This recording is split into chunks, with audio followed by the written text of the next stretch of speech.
Well, Buckingham Palace is facing damaging new claims from Harry and Meghan about their messy exit from the royal family. Joining me is entertainment reporter Samantha Foxon.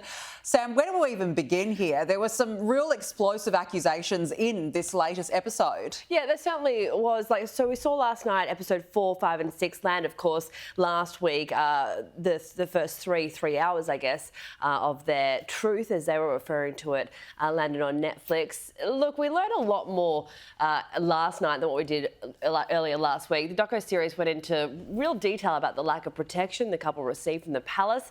It also highlighted the palace leaking stories to the media, and it touched on the suicidal thoughts that Meghan had, which of course isn't new information. We learned about that last year in the Oprah interview. Prince Harry blamed newspapers and bad press coverage for the miscarriage that Meghan also encountered a few years ago. We saw a lot of comparison to how Meghan was treated, of course, how his mother, Princess Diana, was also treated by the media.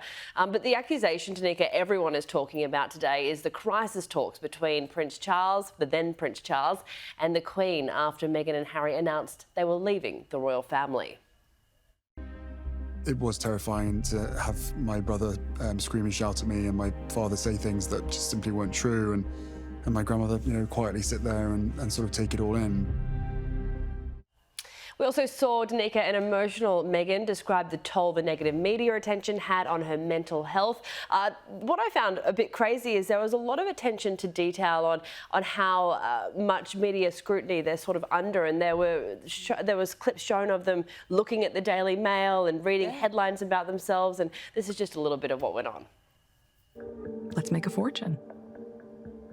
Let's create an entire tab on our homepage with her name and just run constant stuff on this litigation and twist and turn things to create an implant with members of the public. They're saying this was all part of my strategy and tactic to have a better reputation.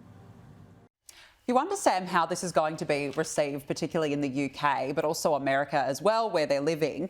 I found it really interesting, the attacks on the palace, and yet the palace hasn't come out and said nothing. They're not saying a thing. If anything, they're going about their royal duties. We saw the Prince and Princess of Wales with the family attending a Christmas event in the UK, and I think we'll continue to see that over the next week as well. It's going to be really hard, I think, for Meghan and Harry to come back from this. I can't see them going to the coronation next year, surely. No, I don't think so. But I do feel for them in that sense. We were sort of saying that off air, weren't we, that they mustn't be happy with how their lives are right now to be projecting so much. I guess Chris Kenny and I discussed this last week too. They're on a lot of money, $150 million to do the 6 hours of private videos and footage that we've seen in the family. But the whole reason they escaped the royal family, or escaped as they call it, was for privacy. So exactly. And now they've done this. It's a bit hypocritical. Yeah, exactly. I think one of my favourite little clips from last night was when they were referring to their first home together, I guess. They were living on the grounds of Kensington Palace. This is what they had to say. Well, people concerned we were living at a palace, and we were in a cottage. We were living on palace grounds. Yeah. Kensington Palace sounds very regal. Of course it does. It says palace in the name. But Nottingham Cottage, it was so small.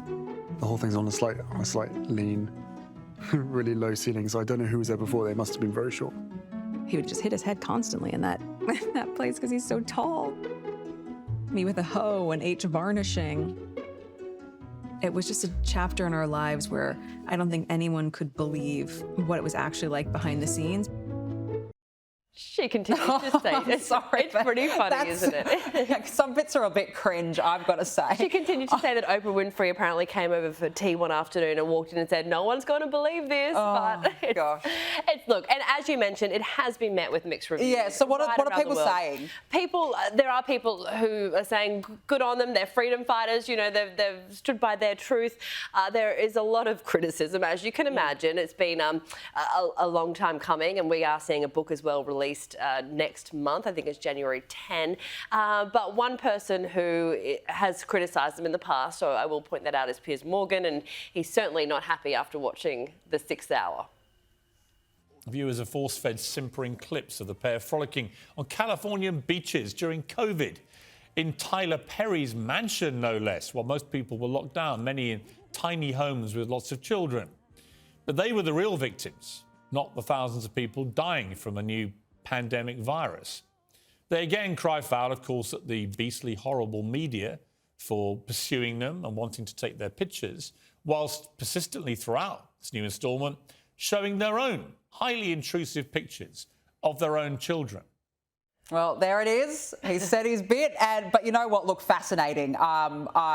We're interested to see really the fallout from this and whether this clear rift can ever be mended. So, yeah, one to watch. It has a lot of people talking, and I think Netflix has done very well out of it. It's trending around the world. Absolutely, they have. They knew what they were doing, Sam. Now, let's move on to the second topic. Any new Christmas movies? Come on, give us some ideas. There is one, and I haven't seen it myself yet. I've been too busy catching up on shows like The White Lotus. But look, this is a new one just to show you if you might want to check out a movie over the weekend. Of course, I'll probably be doing Love Actually like I do most years, but it's called Spirited.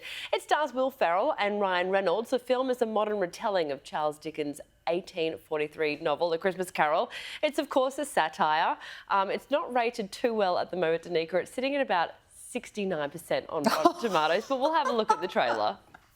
I told you, the guy is a level 20 Benjamin Dickens. Come on, I can take this guy. Hey, I'm haunting you. You can't just run away from me when I'm haunting you. Hello?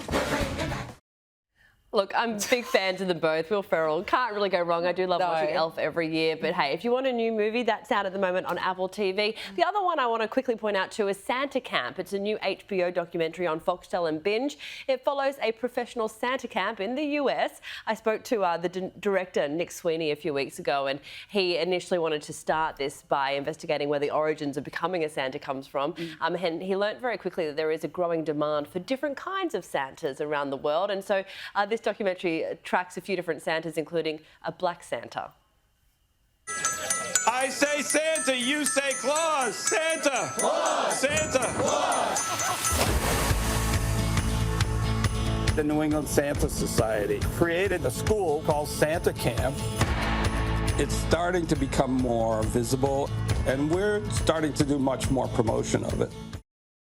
They have bunk beds and they sit around fireplaces. How fun! Yeah, it's pretty fun, and it's something different, but it's nice to get into the festive season. Oh gosh, you know, exactly. Look, even if it's rated, the other one's 69% on Rotten Tomatoes, it doesn't matter. It's Christmas time, and that's all that matters. And I'd probably recommend to watch that rather than Harry and Meghan right now. Oh, 100% agree. Sam Foxon, thank you. Good to speak with you.